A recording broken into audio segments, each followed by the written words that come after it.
Olá, sejam todos bem-vindos a essa aula do curso de pré-cálculo da Universidade Federal de São Carlos. Eu sou o professor Rodrigo Rodrigues e hoje falarei para vocês sobre raízes de polinômios, inequações e frações contínuas. Recordemos inicialmente que um polinômio é uma expressão algébrica que envolve números e variáveis, onde esses números podem ser tanto os números reais quanto números complexos.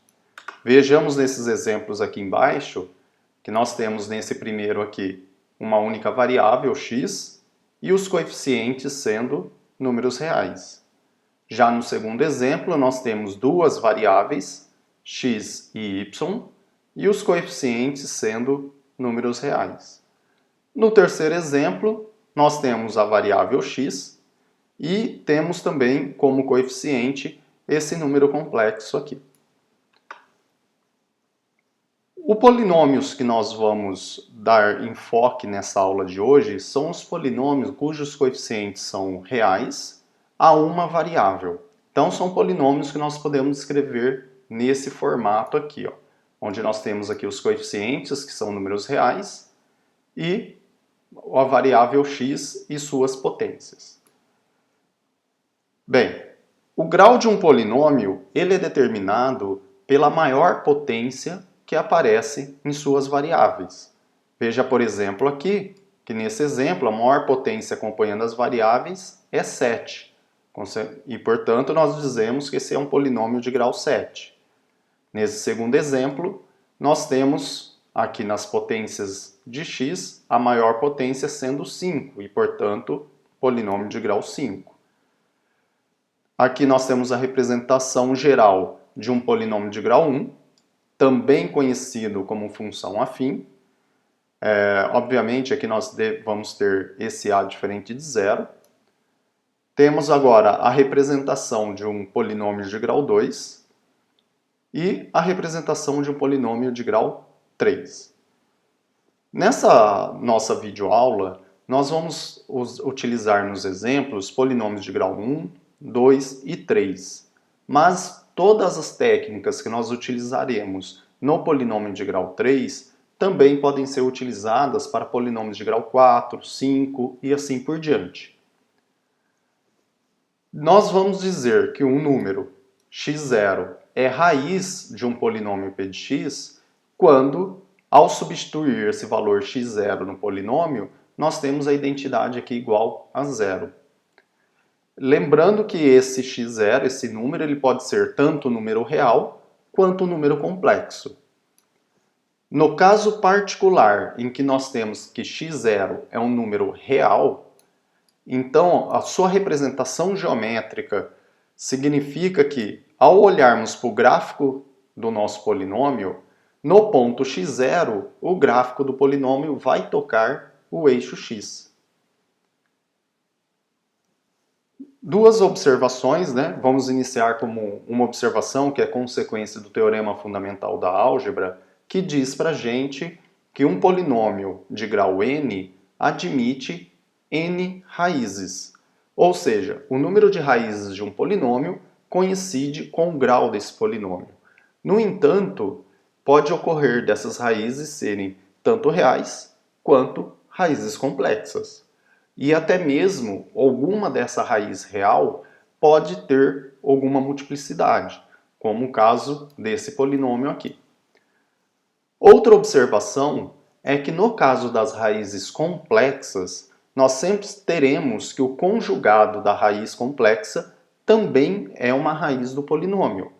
Em outras palavras, as raízes complexas sempre surgem aos pares.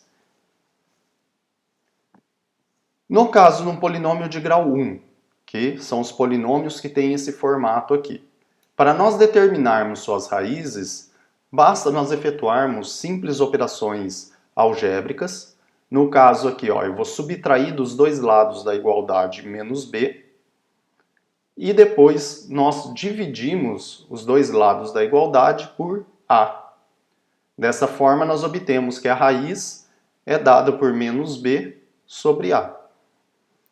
Veja que nesse exemplo, ó, se nós pegarmos o polinômio 3x menos 1 e fizermos a igualdade aqui com 0, então somando 1 dos dois lados, obtemos 3x igual a 1, e dividindo por 3, obtemos que a raiz é 1/3. Para os polinômios de grau 2, nós utilizamos o teorema de Bhaskara para obtermos as raízes desse polinômio. Porém, antes de seguirmos, vamos recordar algumas propriedades do polinômio de grau 2, que é o seguinte.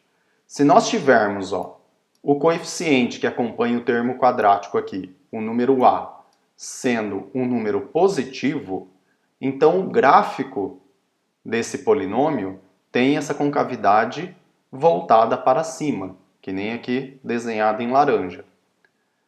Entretanto, se o coeficiente que acompanha o termo quadrático for negativo, então o gráfico será com concavidade para baixo, que nem aqui no desenho verde aqui.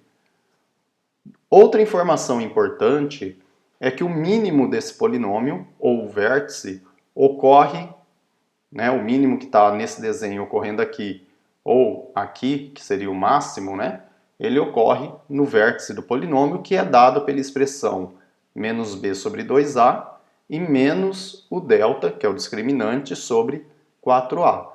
Lembre-se que o discriminante é o b quadrado menos 4 vezes a vezes c. Bem, vejamos agora o teorema de Bhaskara.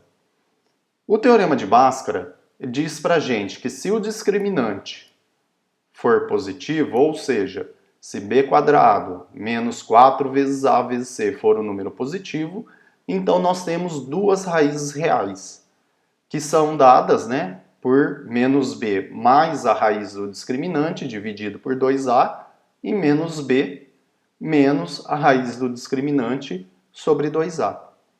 Então veja aqui que nós teremos dois pontos onde o gráfico do meu polinômio toca o eixo x, nesse aqui e nesse aqui.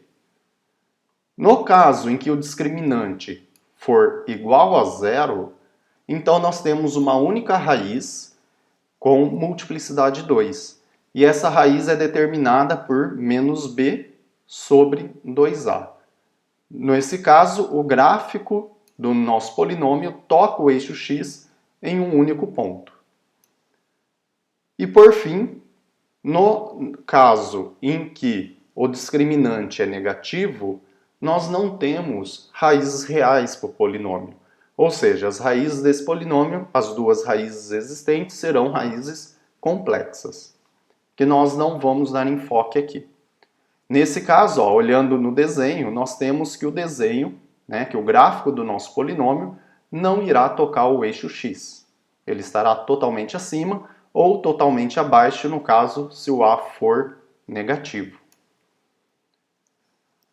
Vamos, nesse primeiro exemplo, determinar as raízes. Então, vejamos aqui que nós temos o a igual a menos 1, o b igual a menos 1 e o c igual a 2. Dessa forma, o discriminante é b quadrado, menos 1 ao quadrado, 4 vezes o a, que é menos 1, vezes o c, que é 2. Resolvendo essa continha, nós obtemos aqui que o discriminante é 9, que é positivo.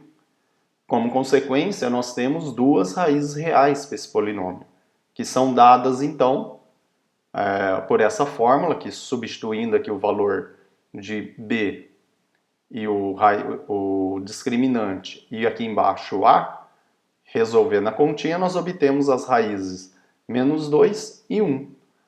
E observando ainda que o coeficiente que acompanha o termo quadrático é menos 1, ou seja, que o gráfico do nosso polinômio terá concavidade para baixo, então nós temos o desenho dessa forma aqui, onde no menos 2 ele cruza o eixo x e no 1 também cruza o eixo x.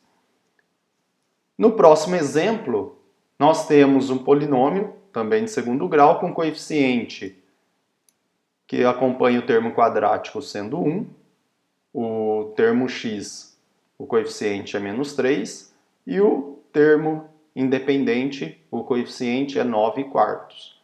Como consequência, o discriminante nessa situação vai dar 0. E, portanto, esse polinômio ele admite uma única raiz real com multiplicidade 2, que é menos b sobre 2a, ou seja, 3 meios. Além disso, observando que o termo que acompanha o termo quadrático é 1, que é positivo, a concavidade do gráfico desse polinômio é para cima. Então nós temos ele desenhado dessa forma e ele toca o eixo x apenas no ponto 3 meios.